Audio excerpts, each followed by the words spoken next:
From the outside, John Parker's life in upscale Crown Point, Indiana, appeared to be picture perfect. He was married with kids, and he and his wife Judy ran a very successful business selling Kirby vacuums. However, appearances can be deceiving. On April 17, 2003, Judy called 911 to report that John had been shot outside their car. She told authorities she heard 2 gunshots and saw an unidentified figure in black running from the scene. Little is known about the early life of John Parker. It is scarcely mentioned that he was born in 1970, had at least one sibling, and lived in Indiana, United States. He came from a middle-class family and was always an entrepreneurial young man with a desire for independence, self-improvement, and a hunger to take on the world. Therefore, it's not surprising that immediately after graduating from high school, he sought ways to earn money. According to his brother, his first job was as a waiter's assistant in a restaurant, though he didn't last long there for reasons unknown. John became angry at work and quit. However, this did not deter his ambitions, and sooner rather than later, he found a new job that not only allowed him more independence in his tasks, but also led him to discover his true calling: sales. John began working as a door-to-door salesman for Kirby vacuum cleaners. Initially, his family mocked him, but in a short time, John proved to everyone that he had found his direction in life. In fact, by the end of his first year, he was practically the company's #1 salesman in the area and announced he wouldn't settle for just that. Working long hours, from 12 to 16 hours a day, he became not only a sales leader whose achievements were recognized at company meetings, but also a guide for other salespeople who found new ideas, inspiration, and a role model in him. It was during this time that he met 20-year-old Judy, a young girl who was born in October 1969 and lived in Texas in a low-income family of 3 children. She was very outgoing, and even though John was not looking to hire more salespeople at the time, Judy convinced him that she was the best in the sales field. Despite her young age, she was not a shy girl. In fact, she was a fully grown woman who, with her parents' consent, had married at 14 and was divorced with 2 children, Christina and Daniel Hicks, by the time she met John. John decided to give this determined applicant a chance and became her mentor in vacuum cleaner sales. Judy not only earned a place in the sales force led by John, but also won the heart of her boss, and sometime later they embarked on a romantic relationship. John's life could not have been better. He had a well-earned reputation as an excellent salesman and trainer, and also had Judy's support in life and work. With these foundations, he decided to start his own business in Michigan, becoming a sales and service operator for Kirby vacuum cleaners. He also offered training sessions for salespeople, passing on his personal secret and the enthusiasm that had made him a star in the sector. His company was recognized as one of the top in the area, and John always highlighted that he had achieved this success thanks to Judy's support. In 1992, with his professional life resolved, the couple got married, and in the following years, they dedicated themselves to demonstrating what a good salesperson could achieve in life.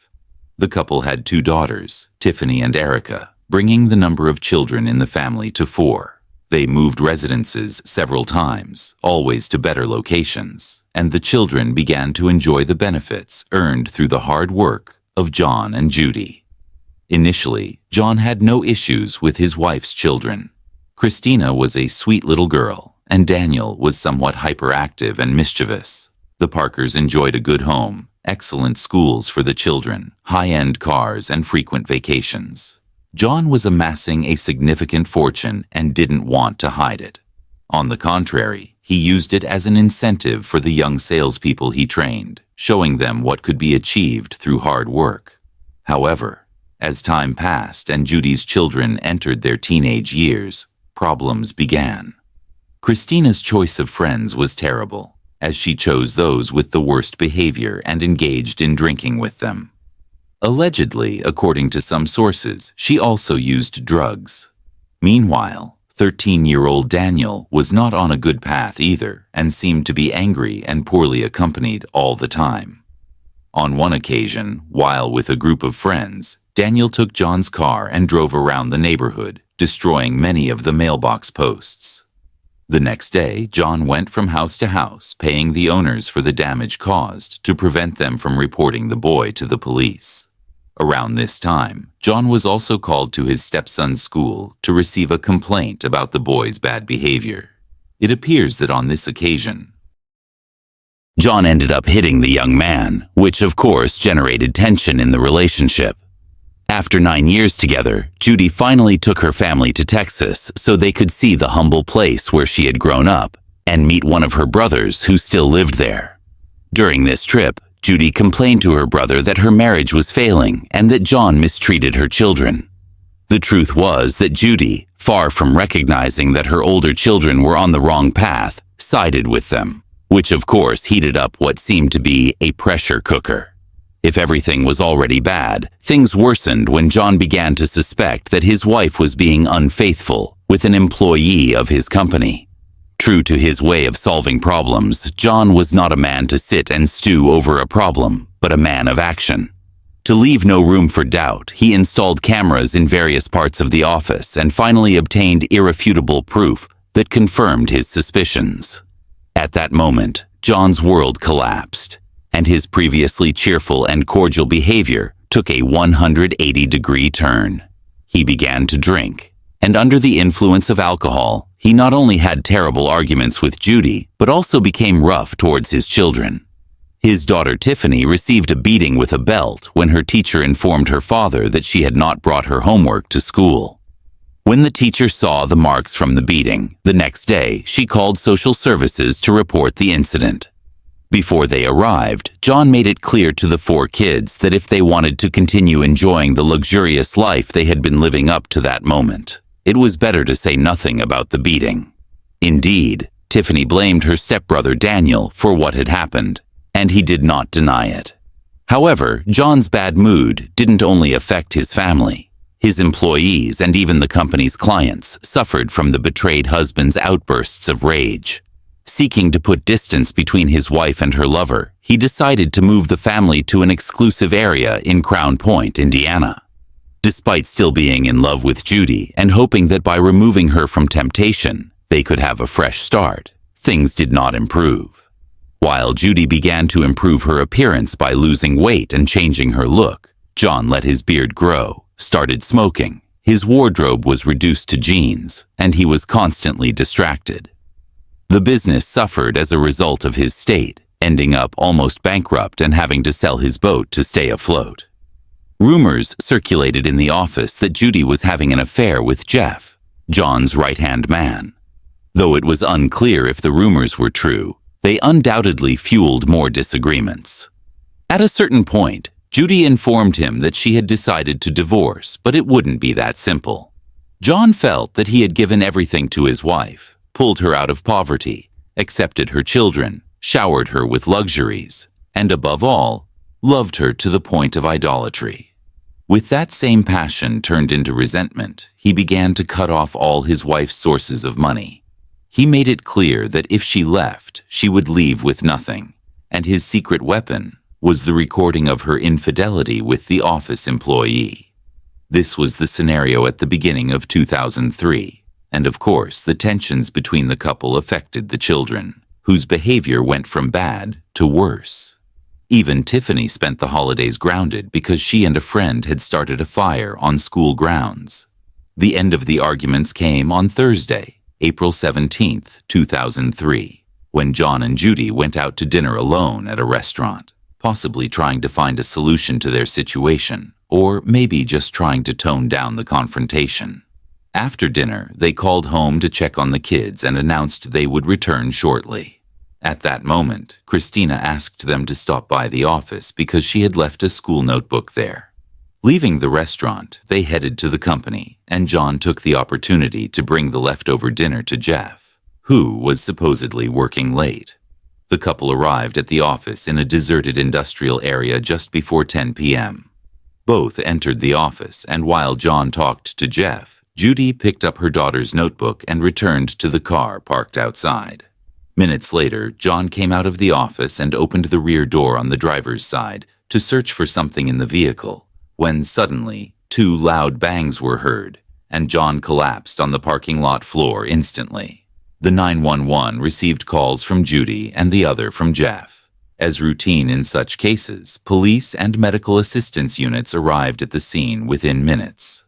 Unfortunately, John, 33 years old, had been shot in the back of the head and was declared dead on the scene. Upon interrogating Judy, who was inside the car at the time of the incident, the woman could practically contribute nothing. She stated she was sitting there when her husband came out of the office, opened the back door on the driver's side, and immediately heard 2 detonations.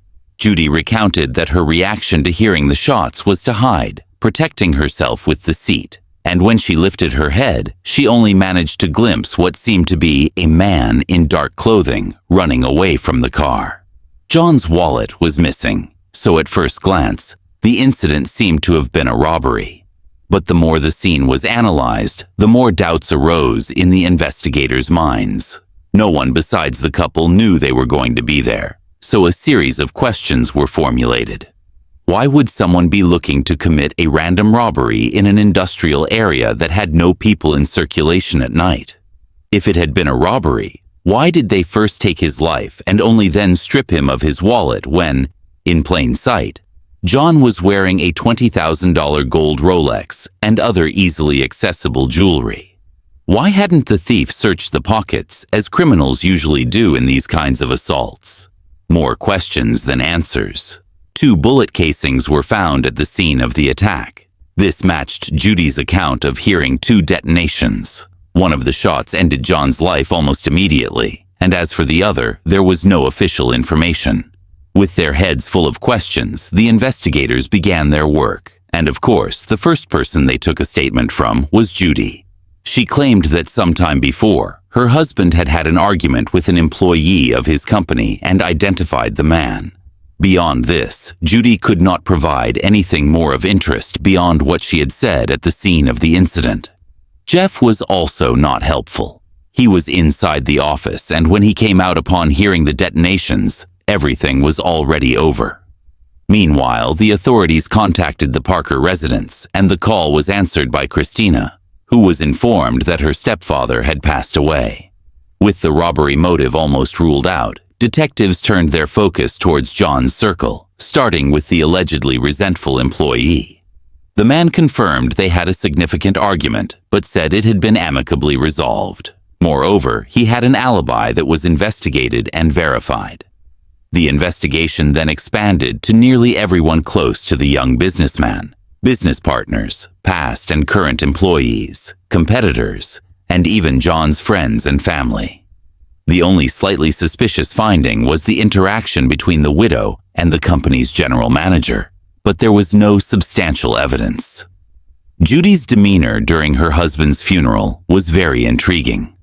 Comments mentioned Judy appearing cheerful and socializing with friends in stark contrast to the expected mourning behavior. Her ex-husband, the father of her 2 children, was also noted to be comfortably reading a newspaper at the funeral.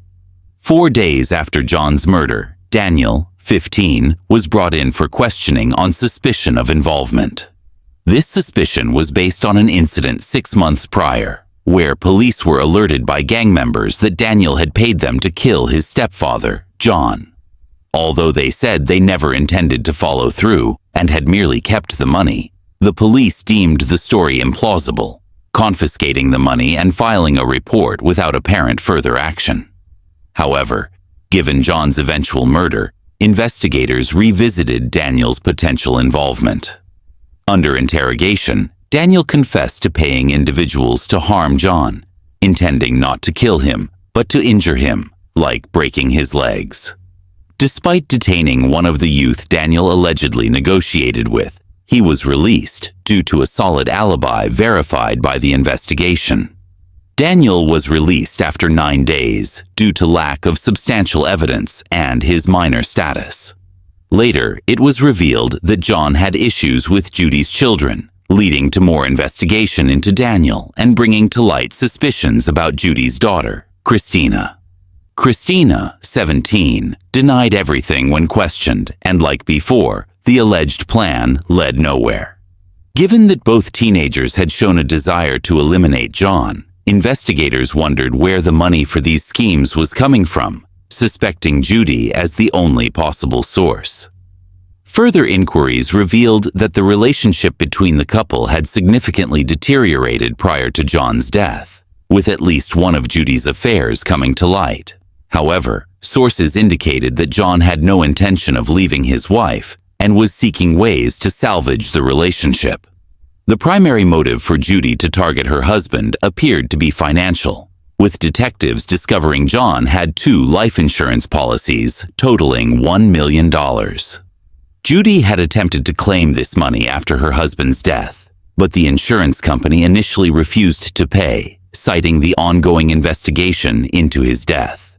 The payment was further complicated by John's father, who suspected Judy's involvement in his son's demise.